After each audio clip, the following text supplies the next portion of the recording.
greatest cause of depression or suicide after the military is not that they aren't in combat anymore, but it's that they don't have that team around them.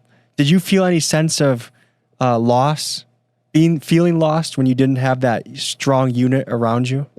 I love that we're talking about this. I wasn't expecting to have this conversation with you, Tommy. I really wasn't.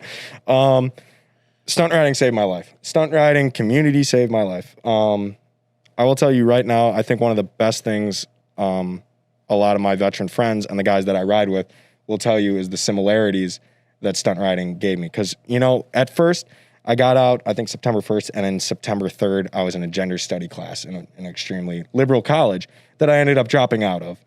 When you showed up to that first day of gender studies, were you like, what the hell is this? Yeah, I hadn't even been around females for, 4 years. I was in an all-male battalion. So it was extremely it was ground shaking. I lost all my friends like that.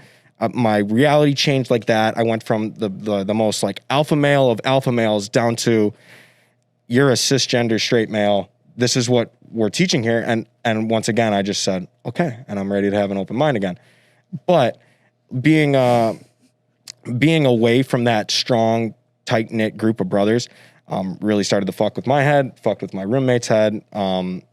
We both got out together, and I found stunt riding, and it saved my life, man. Because once again, I found a brotherhood with guys that are going through hardships together, whether that's crashes, bones breaking, police behind us. We're in dangerous situations in foreign places a lot of the times, and we have to rely on one another.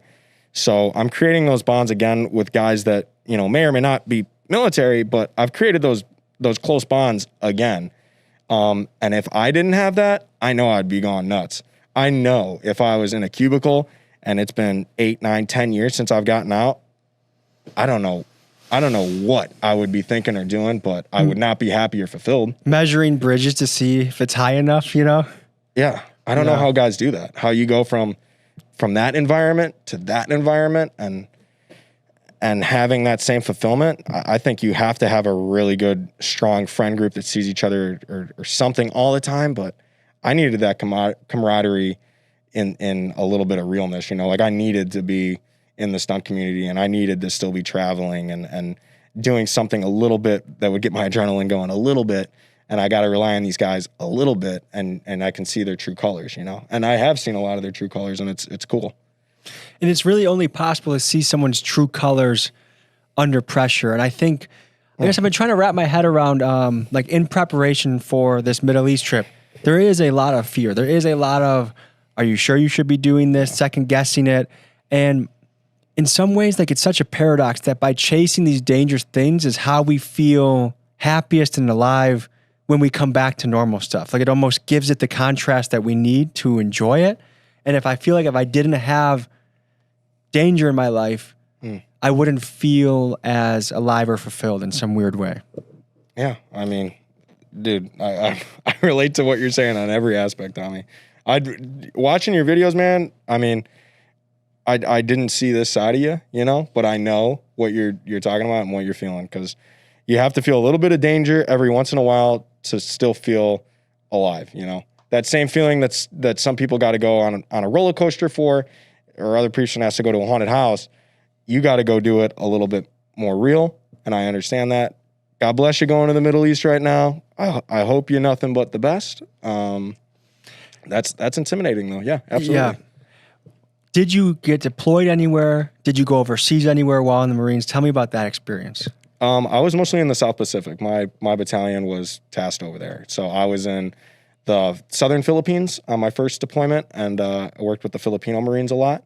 And then came back, did another workup, and then I went to the demilitarized zone in between North and South Korea, where we were stationed for a while. I know. There's another great World War III about to kick off, but that... Yeah, both of those deployments and trips were definitely eye-opening in their own ways. Let's start in order. What did you learn in the South Philippines? What did you learn training with the Marines there? Mm-hmm. What did you experience there? What were your highlights or takeaways?